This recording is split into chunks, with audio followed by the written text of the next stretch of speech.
እንደምን አላችሁ እንደምን ቆያችሁ ውድ ኦርቶዶክሳውያን ቤተሰቦቼ ርዕሱ ላይ ጻፍኩላችሁ እንዲሁም ሌሎች እጅግ በጣም ድንቅ የሆኑ ቪዲዮዎች አሉ እስከ ፍጻሜው ተከታተሉ መታተርፉባቸው ቪዲዮዎች ናቸው ዲያቆን ኃይለ ሚካኤል ነኝ ሰብስክራይብ ካላደረጋችሁ ኦርቶዶክስ ቲዩብን ሰብስክራይብ አድርጉ ቀጥታ ወደ ቪዲዮቹ እንግባ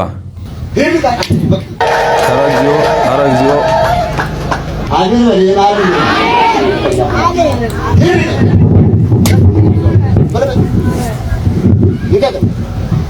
እንዲም ተጀመረ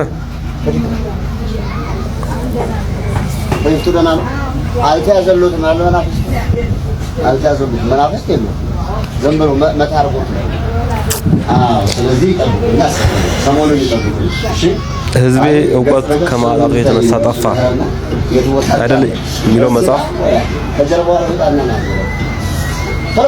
እንደ መናፍቃን እኛ ጋር አሜን ይላል ማታ ምን ሆነ ትገናኛታለህ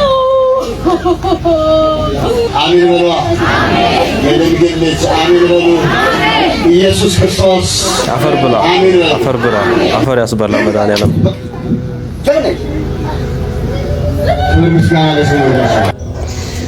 አሁንማ እኮ ይገርማችኋል የኛ ምእመናንም እንደምናፍቃን ዝም ብሎ በሆነ ባልሆነው አሜን እያሉ ነው አሜን በሌላው በጥፊ እየቀጠቀጠ ማለት ነውና በጣም የሚያሳዝን ጊዜ ነው እስኪ አንድ ነገር እናስተውል ጌታችን መድኃኒታችን ኢየሱስ ክርስቶስ በዚህ ምድር ሲመላለስ ሳለ ሰዎችን በመናገር ፈውሷል በመዳሰስ ፈውሷል ልብሱን በመንካት የተፈወሱ አሉ እንዲሁ ዝም ብሎ ደግሞ ቃል በማውጣት ብቻ እንደገና ደግሞ ምራቁን ወደ መሬት እንትፍ ብሎ ጭቃ በመቀባት የፈወሳቸው አሉ እና ሐዋርያው ቅዱስ ጳውሎስም ከማይፀን ጀምሮ ሽባ የነበረውን ቃል በመናገር ብቻ እነ በርናባስ በሐዋርያት ሥራ እንደምናነበው ማለት ነው በዚህ መልኩ ፈውስ ሲያከናውኑ ነበር አሁን በእኛ ዘመን ምንድነው እየተደረገ ያለው በዱላ እስኪ በዱላ የፈወሰ ወይም እንደዚህ እንደው ይሄን ያለ ኃይል ተጠቅሞ ግንባሩን እያለ የፈወሰ ሐዋርያ ወይም ጻድቅ አሳዩኝ እስቲ የለም ይሄ ታዲያ ምንድነው ካላችሁ እንግዳ ትምህርት እንግዳ ልምምድ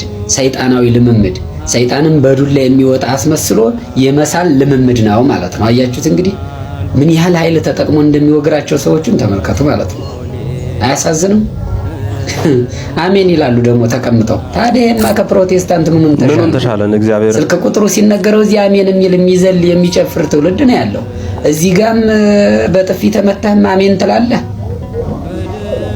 አሁን እነዚህም እኮ ደጋፊ ይኖራቸዋል ይገርማቸዋል ለምን ካላችሁ ከሥርዓተ ቤተክርስቲያን የወጣ ሰይጣናዊ ልምምድ ነው እያደረጉ ያሉት መቁጠሪያውን ተጠቅሞ በኃይል ወገብ ዛላዋን ይበጥሳታል በቡጢ በጥፊ እንዴ አጋንንት እኮ አካል የላቸውም አይገኙም እኮ በምንድነው የሚወጣው በቃለ እግዚአብሔር በጸሎት እኮ ነው የሚወጣ አጋንንት በመቁጠሪያ በደበደበው ፈጽሞ አይወጣም አይገኝማ ምን አይነት ሰይጣናዊ ልምምድ ነው የምታለማው እንደዚህ ይዝበሽ አሁን ይሄም ጀል ያለው እና ባገሌም ጀል ያላቸው አጥማቂ ገሌም ጀል ያለው እዚያ በኋላ ቤተክርስቲያኗ ብቻዋን እንድትወዛወዛለች ሊቃውንቱም ግራ ገብቷቸው ዝም ይላሉ ማለት ነው በዚህ ሁኔታ ነው እንግዲህ ቤተክርስቲያን እያወዛገብናት ከውጭ ከሚፈትኗት ይልቅ በውስጥ እየፈተኗት ያሉት እንደነዚህ አይነት ሰዎች ናቸው ማለት ነው በዱላ አሬ ይቅር ይበላችሁ በእውነት ይቅር ይበላችሁ የትኛው አባት የትኛው ጻድቅ የትኛው ባታዊ ነው በመጽሐፍ ቅዱስም ሆነ በገድላት በድርሳናት ላይ እንዲህ ያደረገ አጋንንት ያወጣው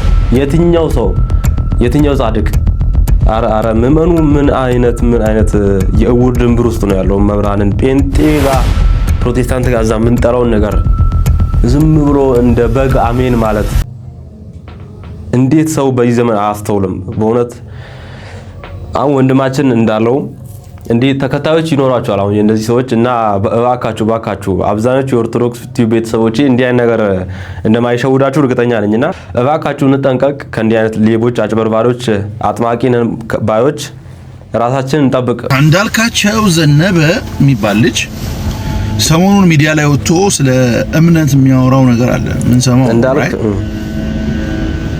ላይቭ ላይ ገብቶ እንግዲህ ኦርቶዶክስ ሃይማኖትን ሲተቻል በደንብ በነፃነት ነው የሚተቸው ምንም ከልካይ የለው እዚህ ጋር እንደምትሰሙት ማለት ነው ስለ ኢየሱስ አውራ ስትባል ያንቃል ትመጣና አባንትና ያባንትና ጺም ከአባንትና ጋር ተደራርበው ትለኝ I really don't care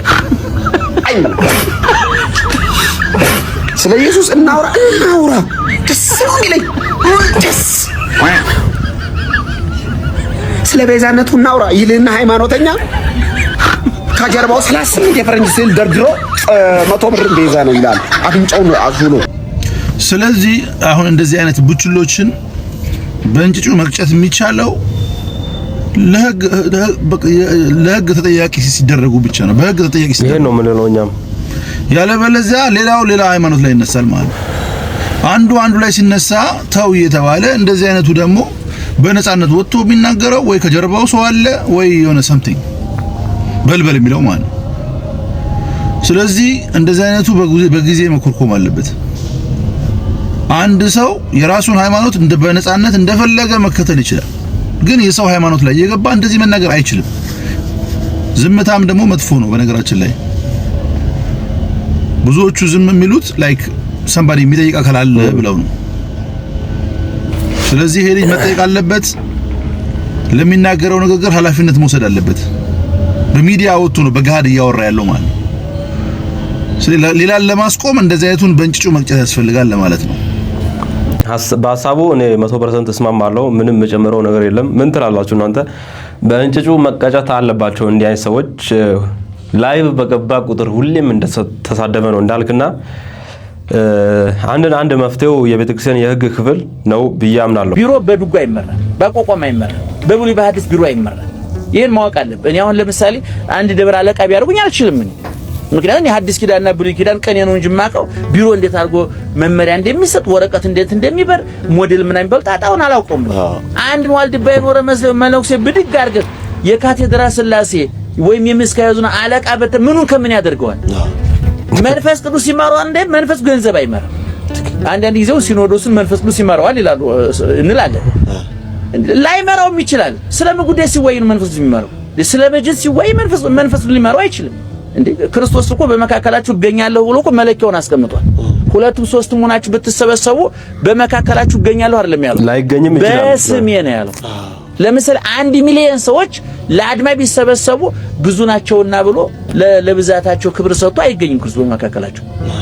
ስለዚህ የኛ ጳጳሳት አቡነ ቀሲስ አላቸው ወይ? አቡነ ቀሲስ የሚያደርጉት ምንድነው? ቅድም እንዳልኩ ነው ከነሱ ደብር የመጣ አሁን በእነሱ ሂሳብ እንግዲህ ፖለቲከኞች ሁሉ ይባላል አጠገባቸው የሚያስጠጉት የሰፈራቸውን ሰው ነው። ቦዲጋርድ እንኳን የሚያደርጉት ይሄ አጃቢ የሚያደርጉት ከነሱ መንደር የመጣውን ነው። ከነሱ መንደር የመጣውን ሰው ለመጥቀም ፈልገው እኮ አይደለም። አያገሬ ልጅ በሚል የኔና ደህንነት ያስጠብቅ ከደህንነት አንፃር የጮሌ አካሄድ ነው፣ የጥቅም አካሄድ ነው።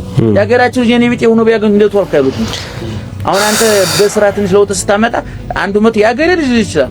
ልመና ብትሰማራኩ ያገሬ ልጅ አይደለም፣ አያውቅም፣ ይረሳል። ስለዚህ እኔ ጳጳሳቱ 3 ነገር ቢያደርጉ፣ 1 ስልጣና የሚወሰድበት መንገድ ቢመቻች፣ 2 አማካሪዎች ቢኖሯቸው፣ 3 ንግግር የሚያዘጋጁላቸው። ከባድ ቃል ነው። ቅዱስ ሲኖዶስ በመንፈስ ቅዱስ ላይ መራ ይችላል ብለዋል መጋቤ ሐዲስ። እስማማለሁ። እኔ አንዳንዴ በተለይም የሚወሰኑ ውሳኔዎችን ስታዩ በእውነት በመንፈስ ቅዱስ ነው የሚመራ ያጠራጥራል። ብዙዎቻችሁም ብዙ ነገር ጽፉ ነበር። እኔ ሁሌም በመንፈስ ቅዱስ ይመራ በሚለው አቋሜ ነው የምታወቀው። አንድ ሰው በመንፈስ ቅዱስ ይመራ ብሎ ቅዱስ ሲኖዶስ ካላመነ መናፍቅ ነው ብዬ ነው የምናገረው ከዚህ በፊት ብዙ ጊዜ። አሁን ግን በእውነት የምታያቸው ውሳኔዎች ያስብላሉ። ከባድ ነው። ኦርቶዶክስ ትክክለኛ እምነት መሆኑን የምናውቅበት መንገድ አንደኛ መናፍቁም ኦርቶዶክስን ለማጥፋት ይሰራል፣ አህዛቡም ኦርቶዶክስን ለማጥፋት ይሰራል፣ ካቶሊኩም ኦርቶዶክስን ለማጥፋት ይሰራል፣ መንግስትም ኦርቶዶክስን ለማጥፋት ይሰራል፣ ፖለቲከኛው ኦርቶዶክስን ለማጥፋት ይሰራል፣ ጦንቃው ኦርቶዶክስን ለማጥፋት ይሰራል። እነዚህ ሁሉ ተባብረው ኦርቶዶክስን ለማጥፋት ይሰራሉ። ትክክለኛ እምነት መሆኑን በዚህ በቃ ማወቅ ትችላላችሁ። ሌላ ቦታ ምንም አይጠበቅባችሁ። እርስ በርሳቸው ግን መቼም አይጣሉም። ትምህርታቸው እኮ አይገናኝም፣ ሁሉ ነገራቸው አይገናኝም። ግን በቃ ተባብረን ኦርቶዶክስ የምትባለው እምነት እናጥፋ፣ ቤተክርስቲያኑን እናቃጥልላል። ክርስቶስ በደሙ የመሰረታት ስለሆነ ደግሞ እሷ ደግሞ መቼም አጠፋም፣ ታብባለች ሁልጊዜ ማለት ነው። መቼም አጠፋም። ይህ ባንዲራዋ በዓለም መድረክ ሁሌም ሲውለበለብ ይኖራል። እናታችን ቅድስት ቤተክርስቲያን እስከ ዘላለሙ ድረስ የምትኖር ቅድስት ቤተክርስቲያን ናት። ጠላቶቿ ናቸው ለእውነተኝነቷ ማራገጫ። ከዚህ በመቀጠል የአማራ ፋኖ ሸዋ ጠቅላይ ግዛት እዝ ከፍተኛ አመራሮች መጥተዋልና የምናስተላልፈው መልእክት አለ ብለዋልና አጭር ይኸውላችሁ። ይህ የምናገረው ነገር ብዙዎቻችሁን ሊያስከፋችሁ ወይም ደግሞ ቅር ሊያሰኛችሁ ይችላል። ነገር ግን እውነታውን ስለ ቤተክርስቲያን ስንል መናገር አስፈላጊ ነው። ማንንም ለማስደሰት ሳይሆን ቤተክርስቲያናችንን ለማስደሰትና ቀጣይ ከሚመጣው መከራ ለመጠበቅ ማለት ነው። ቤተክርስቲያናችን ላይ መከራ ሲደርስ፣ ቤተክርስቲያኗ ስትፈርስ፣ በጦርነት አውድማ ስትሆን ወተን እንደምንጮና እንደምናለቅሰው ሁሉ ነገሮች ደግሞ ሳይሆኑ በፊትም ደግሞ መናገሩ አስፈላጊ ነው። እኚህን የቤተክርስቲያን አስተዳዳሪ ይመስሉኛል ቆመው የፋኖ አመራሮች ወጥተው መግለጫ ይሰጣሉ ወይም ደግሞ ንግግር ያደርጋሉ አሉ። ይሄ ነገር ስታዩት እንደቀላል እንዳታስቡ። ምክንያቱም እገሌን የመውደድ እገሌን የመጥላት አይደለም ሐሳቤ፣ ቤተክርስቲያንን የመውደድ ነው። ምክንያቱም ከዚህ በፊት ታስታውሳላችሁ ቤተክርስቲያን ላይ ያን ሁሉ ውድመት ሲደርስ ውድመት ያደረሱ አካላት ወጥተው ሲናገሩ ቤተክርስቲያኗ የሽፍታ መሸሸጊያ ስለሆነች ነው ብለው ነበር። ቤተክርስቲያኗ ግን የሽፍታ መሸሸጊያ አልነበረችም። አያችሁ አይደል? ቤተክርስቲያኗ ሳትሆን ያ ሁሉ ጥቃት ሲደርስባትና ያ ሁሉ ንዳር ሲደርስባት ወጥተን የጮህነው ቤተክርስቲያን አትንኩ ብለን። ዛሬ ላይ ግን በአደባባይ አውደ ምሕረቱ ላይ የእግዚአብሔር ምሕረት በሚነገርበት ቦታ ላይ የፖለቲካ አመራሮችን አምጥቶ እንዲናገሩ መፍቀድ ማለት ነገ ከነጎዳ ሌላኛው አካል እነሱን ያገኘ መስሎት መጥቶ ቤተክርስቲያኗን ቢያወድም ለመናገር ምን አይነት አንደበት ይኖረናል? ምንም አይነት አንደበት አይኖረንም። ስለዚህ የፖለቲካ ቦታና የፖለቲካ መድረክ ራሱን የቻለ ነው። ከቤተክርስቲያን መውጣት አለበት የትኛውም አካል ቢሆን ማለት ነው። ፖለቲካ ራሱን የቻለ ሜዳ አለው። ጦርነት ራሱን የቻለ ቦታ አለው። ቅድስት ቤተክርስቲያን ግን የእግዚአብሔር ቃል የሚሰበክባት ምሕረት የሚነገርባት ስለ ምድራዊ ሳይሆን ስለ ሰማያዊ የሚሰበክበት ቦታ ነውና እባካችሁ የቤተክርስቲያን አስተዳዳሪዎችም እንዲሁም ደግሞ ፖለቲካ ውስጥም ያላችሁ ሰዎች ቤተክርስቲያኗ መሆን የሚገባት እንደ እግዚአብሔር ቤት እንጂ እንደ ሌላ መድረክ መሆን የለባትም። ይሄ ነገር ስናገር አንተ እንተነ ብላችሁ የተለያዩ ጎራዎች ልከቱኝ ትሞክራላችሁ። እግዚአብሔር በሚያውቀው በየትኛው ውስጥም ጎራ ውስጥ አይደለም። ጎሬ ግን ቤተክርስቲያን ነች። ቤተክርስቲያኔ ነገ ላይ የጦር አውድማ ሆና ወይም ደግሞ ስትቃጠል ማየት ስለማልፈልግ ነው። ስለዚህ ቀር የሚላችሁ ሰዎች ካላችሁ ማሳለፍ ትችላላችሁ። እውነትን የምትፈልጉ ሰዎች ካላችሁ ግን እባካችሁ ቤተክርስቲያንን የእግዚአብሔር ቤት እናርጋት እንጂ የፖለቲካ መድረክ ባናደርጋት የተሻለ ነው። እግዚአብሔር ይስጥልን። ወንድማችን ምን ትላላችሁ? ውድ ቤተሰቦች አውደ ምሕረት ላይ ቃል እግዚአብሔር በሚነገርበት ፋኖ ምናምን ጦርነት ማወጄ በፍጹም አግባብ አይደለም። ነገ አሁን መንግስት እዚች ቤተክርስቲያን ራሷ ቤተክርስቲያን ላይ ቦምብ ከላይ ቢወረውር እኛ ምን አይነት አፍ ነው ያለን? ምን ትላላችሁ ውድ ቤተሰቦቼ? እኔ አግባብ አይደለም እላለሁ እንዲህ አይነት ነገር። እየበላችሁ አታውጉ። ይሄንን ቃል ለዘመናት ቀን በቀን ስንሰማው ኖረናል። ምን ያክሎቻችሁ ግን ትርጉምና ፍቹን ታውቃላችሁ? እንግዲህ ነገር ሁሉ በቃል ስለሆነ በኢትዮጵያን ባህል ለሞሰብና ለማዕድ ከሚሰጠው ከበሬታ አልፎ በቃላት ውስጥ የሚደበቅ የህይወት ምሳሌ እየበላችሁ አታውጉ ሲባል ትን እንዳይላችሁ ወይ እንዳያንቃችሁ እንዳይመስላችሁ። በህይወታችሁ ስትኖሩ በዚህ ዓለም በህይወት ውስጥ ብዙ መሰናክል አለና ልትፈጽሟቸው ልታሳኳችሁ የምትፈልጉ ነገሮችን ሳትፈጽሙና ሳትቋጩ ለሌላው አትንገሩ እንደማለት ነው። ምክንያቱም ህይወት ብዙ ፈተናና ብዙ መሰናክል ስላለባት ያ እንዳይገጥማችሁ ህይወታችሁ በምሳሌ ወደፊት በብልሃት እንዴት አድርጋችሁ እዛችሁ መጓዝ እንዳለባችሁ ሲያስገነዝቡ ነበር። አያችሁ፣ ምግብ የህይወት ምሳሌ ነው። እናትና አባቶቻችን በቃላቶቻቸው ውስጥ የሚያስቀምጡልን ወርቃማ የሆነ መርህ። አሁንም እየበላችሁ አታውጉ። እኔ ገበሬው ልጅ ዮሐንስ ሽፈራው ነኝ። ሰላም። ተንኮለኛ ሰው እንኳን ስለት፣ እንኳን ምጽዋት፣ እንኳን ዝክር መሰከር፣ እንኳን የወርቅ ጥላ ማምጣት እጁን ቆርጦ ለእግዚአብሔር መስዋዕት አድርጎ ቢያቀርበው እንኳን እግዚአብሔር አይቀበልም። እግዚአብሔር የሚፈልገው የዋህ ሰውነት ነው።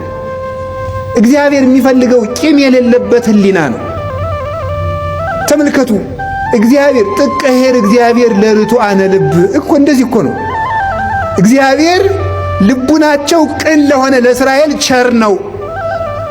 ቅን ልቡና ላለው ጥመት ለሌለው ልቡ ለአብድ ውስጥ ተጸጋሙ አለ ሰሎሞን።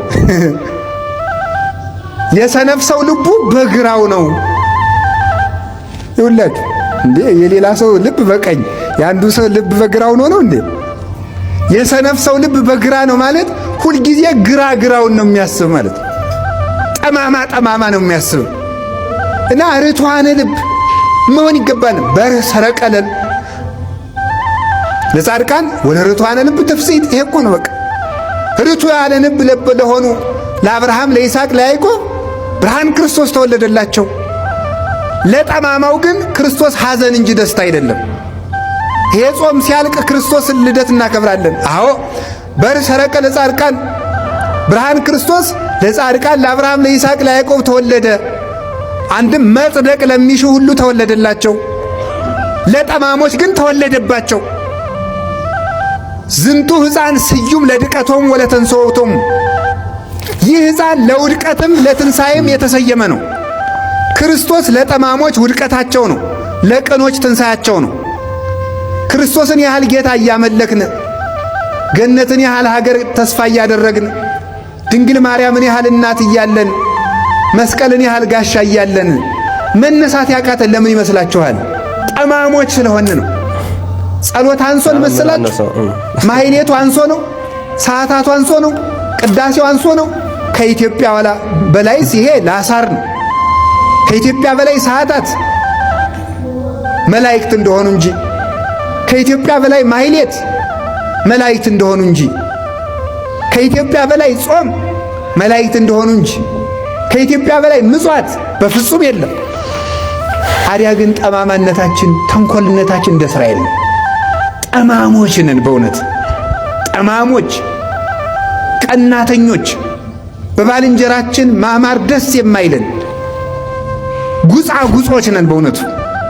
ይሄን እግዚአብሔር ተሰመረበት። የመጨረሻ ቃላቸው በባልንጀራችን በወንድማችን መሳካት ደስ የማይለን ምቀኞች መቼም አይሳካልንም። በእውነት እንዲህ ምቀኛ ከሆንን ለማንኛውም ኢትዮጵያውያን ኋላ ቀር የሆነው በዚህ ምክንያት ነው። ጸሎቱ ሆር ሰዓታቱ ማህሌቱ ጎሉ አይደለም። እንደኛ እንደዛ ማህሌት ሰዓታት የሚቆየት ዓለም እንደሌለ ይታወቃል። እንደኛ እግዚአብሔርን 24 ሰዓት የሚጠራ ህዝብም የለም። አብዛኞቹ እንደውም ጥለውን የሄዱ ሀገራት እንደውም ፓጋኖች ናቸው፣ እግዚአብሔርን ማያውቁ ናቸውና እንዲህ እየጸለይን ይሄ ሁሉ ጸሎት፣ ይሄ ሁሉ ማህሌት፣ ይሄ ሁሉ ቅዳሴ፣ ይሄ ሁሉ መስዋዕት በየቀኑ የሚቀደሰው ቅዳሴ እንዲሁ ከንቱ ይቀራል። ማንተን ልባችን ንጹህ ካልሆነ አባታችን እግዚአብሔር ፈለገ አትናቴዎስ የሚባለው ጌታን ተቀብያለሁ ባይል ምን አለበሉ? ምክንያቱም ሶፎንያስ ሲናገር ሰምታችሁት እንደሆነ በቅርቡ የሆነ ነገር ጠብቁ የሚሏቸው ነገሮች አሉ። ዝርክርኮች ከዘማሪቷ ጋር ከፕሮቴስታንት ዘማሪት ጋር ሶስት ቀን እዛ ቤት ሆናችሁ ያስተላልፋችሁትን መልእክት እማናቅ ይመስላችኋል? እማላቅ ይመስላችኋል? ፈለገ እማላቅ ይመስላል? ከዘማሪዋ ጋር ከፕሮቴስታንቷ ዘማሪ ጋር 3 ቀን እዚያ ምንድነው የሚባለው ይሄ ማረፊያ እንግዳ ማረፊያ ቤት ስትሰራ የነበረው የሚዘገንነውን ነገር አተነው ነው። ትክክል አይደለም። እኔም ጴንጤ ነኝ። በዚህ አይነት እኔም ጴንጤ ነኝ። በክህነቱም ከሄድን ደግሞ ቀድሰሃል የደብር ሰዎች የሚናገሩት ሌላ ስለሆነ ነው። ፈለጋ አፍርሷል ክህነት የለውም የሚለው ነገር ብዙ ጊዜ ይወራል። ሁለት ሴት እኔ መጀመሪያ እንዴትስ የተራክቦንት እንዴት እንደሚታዘዝላቸው መድኃኒዓለም ይወቅ። 2 ሴት 3 ሴት ይዞ የሚተኛል። እናም እኔ የምለው ነገር ባይመቻችሁ እንኳን ሌላ ቦታ አታገኙትም። እና አይስክሪም የኔ ማሮች ውዶቼ በጣም አመሰግናለሁ። ወዳችኋለሁ እኮ በጌታ ፍቅር ነው የምወዳችሁ፣ በኢየሱስ ፍቅር ነው የምወዳችሁ። የኔ እናት ሮዚ ቴንኪዩ ሰብሊ ቴንኪዩ በጣም በእውነት እኔ ስለ እናንተ ሁልጊዜ ሳስብ ሲጨነን እንትን ነው የምለው። እውነት ሁልጊዜ ሳስብ ሮዚ ቴንኪዩ ሰብሊ ቴንኪዩ አቤ ቴንኪዩ በእውነት እኔ ታም ያለ ቴንኪዩ ይህን የለመዳችሁት እናንተ እትትን የለመዳችሁት እናንተ እንደኔ አይነቱ ሲመጣ መብረቅ ነው። እንዴት ትሰሙታላችሁ? መች ለምዳችሁት? ብሮ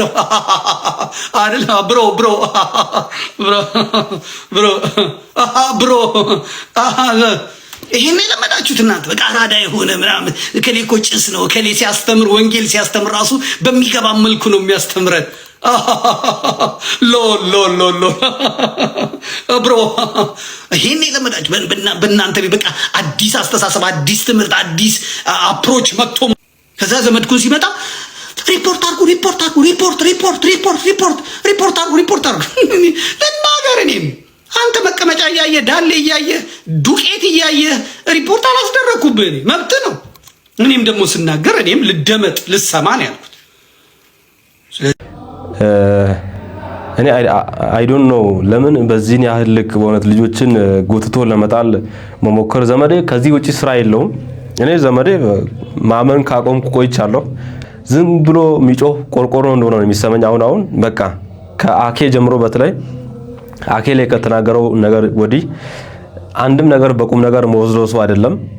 ሁሉንም ሰው የሚጠራረግ ከጳጳሳት ጀምሮ ያለውን ሰው ሁሉም የሚጠራረግ ሰው ስለሆነ ይሄ ደግሞ ጤናማ ሰው ነው ቢያላምንምና ፈለገንም አሁን ይዞታል፣ ነክሶት ይዞታል። ለማንኛውም ሐሳብ አስተያየታችሁ ስጡበት። አያችሁ የሀገሪቱ ጨዋታ እያያችሁ ነው። ይመዝኑናል።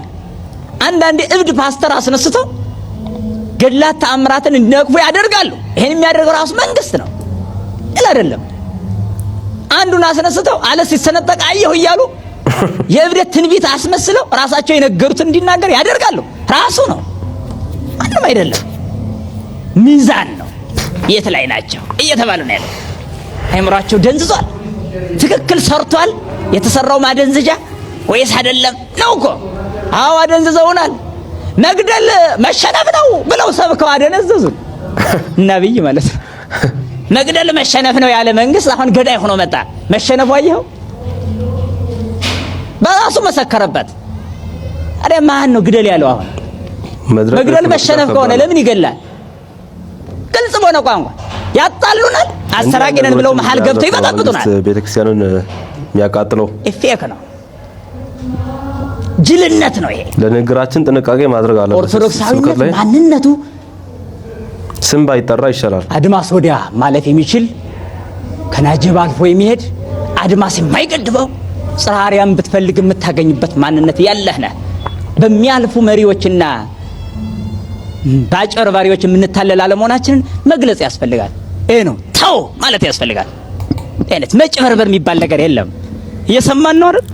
ጥሩ ነው ንግግራቸው ጥሩ ነው። ግን እንዲህ አይነት ነገር ስም እየተጠራ የሀገሪቱ መንግስት ምናምን እንትን ማለት ጥሩ ነው ቢያላስም ማለት እኛ ላይ ወደዛ ጥርስ እንዲነክስ ያደርገዋል፣ ወደዛ ያባብሰዋል እንጂ ምንም ያመጣው ምክንያቱም መስጠት ነው ለነሱ። ያውና ቤተክርስቲያን ላይ ስብከትን ሰብካለል እያሉ እንዲህ የተሰበሰቡ እኛ ለህዝቡን እያሳመጹ ነው እያሉ መንግስት እንዲያስብ ያደርጋልና እንዲህ ስም እየጠሩ ምናምን ባይሆን ይመረጣል ብዬ አስባለሁ። ከዛ ውጪ መልእክታቸው እንዳለ ይሁን። ሁሉም ፕሮቴስታንቶች ህልውና ያለው በመጽሐፍ ቅዱሳዊ ትምህርታቸው ሳይሆን ኦርቶዶክስ ቤተክርስቲያንን በመዝለፍ ነው። በትክክል እደግመዋለሁ። የሁሉም ፕሮቴስታንቶች ምንም በዚህ ጋር መሻወር ስለማያስፈልግ ማለት ነው። ሁሉም ፕሮቴስታንት የሆኑ ሰዎች በአጠቃላይ ህልውናቸው የጸናው በኦርቶዶክስ ቤተክርስቲያንን በመዝለፍ እና ሞክ በማድረግ ነው። የሆነ የራሳቸው ትምህርት ክፍተቱ እንዳይታይ የሚያደርጉት አማራጭ ምንድነው? ይዋቸው ኦርቶዶክሳዊ አያቸዋቸው የሆነ ዛፍ ቂቤ ይቀባሉ። ይዋቸው እንደሚያደርጉ የሆነ ስዕል ይውላ እንደ ጣዖት ይውል ሲሰግዱ ይው አይነት ነገር ማለት ነው። እና የሁሉም ፕሮቴስታንት ህልውና ያለው በዛ ነው። የትኛውም ፕሮቴስታንት ነው ማለት ለምሳሌ እኔ አሁን የምቀጣው ነገር ልንገራችሁ። አንድ እዚህ ቲክታክ ላይ ያለ ሰው ትዝታው ለምሳሌ ፓስተር ሆኗል አይደል? በቸርች ውስጥ የሆነ የፓስተርነት ማድረግ ተሰጥቶት ምናምን እያገለገለ ነው። እና ትዝታው አንድ ቪዲዮ እኔ ትልቁን አንበሳ ጊፍት አወርድላችኋለሁ። ኦልሞስት ወደ ለእናንተ ግን ወደ 30 ምናምን ሺህ ብር ይደርሳችኋል ማለት ነው። እና በዛው ዘመዶቻችሁ ትጠይቃላችሁ እና እኔ ያንን ጊፍት እሰጣችኋለሁ። ትዝታው አንድ ቪዲዮ የራሳቸውን የፕሮቴስታንት ወንድም እህቶቹን ትምህርት እኛ ያው እንዲህ ብለን እናምናለን፣ በዚህ ዙሪያ መጽሐፍ ቅዱስ እንዲህ ይላል፣ መጽሐፍ ቅዱሳችን እንዲህ ይላል ብሎ ያሰማለበት አንድ ቪዲዮ ካለ አምጡና ሳይ የለም። ትዝታው የፓስተርነት ማድረግ የተሰጠው በዘላፊነቱ ነው። ምን እላችሁ ፈልጌ ነው ኦርቶዶክሳውያን ይሄው ዘቤ ምን እንደሚል ስሙ ምናምን አረ ሹፉልኝ፣ አረ እዚህ ጋር ያለውን ኬዝ ምናምን ይሄው እንዲሆነ ምናምን አረ ተንከባለሉ ምናምን ቁጭ ብሎ ጀስት አሁን ይሄ በዘመናችን ላይ በቲክቶክ የኮንተንት እንትን ላይ ለምሳሌ ምንድነው ምን የሚባሉ አሉ በቪዲዮዎች ላይ ሪያክት የሚያደርጉ ማለት ነው።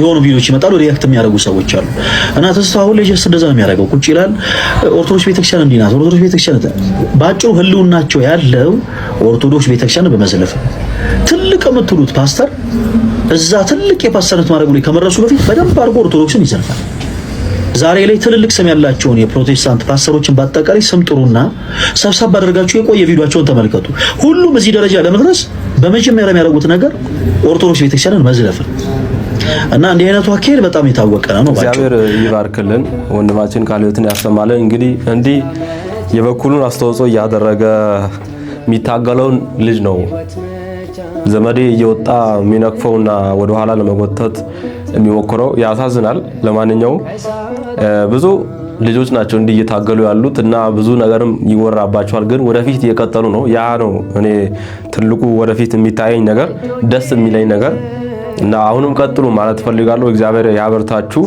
ስለ ፓስተሮች ብዙ ጊዜ አውርተናል ለነሱ ከኛ ውጪ ህይወት የላቸውም እናውቃለን እግዚአብሔር ይርዳቸው ብዙ ቁም ነገሮችን ብዙ ትምህርቶችን እንዳገኛችሁ እርግጠኛ ነኝ ውድ ቤተሰቦቼ ዲያቆን ኃይለ ሚካኤል ነበርኩ የዛሬ ቪዲዮዎች ይህንን የሚያስኑ ነበር ሰብስክራይብ ካላደረጋችሁ ሰብስክራይብ አድርጉ ቤተሰብ ሁኑ እንዲሁም እንዲህ አይነት አስተማሪ ጠቃሚ የሆኑ ቪዲዮዎችን ውስጥ ቻናል ውስጥ ገብታችሁ መከታተል ትችላላችሁ እዛው እንገናኝ ከሳትም ወጣ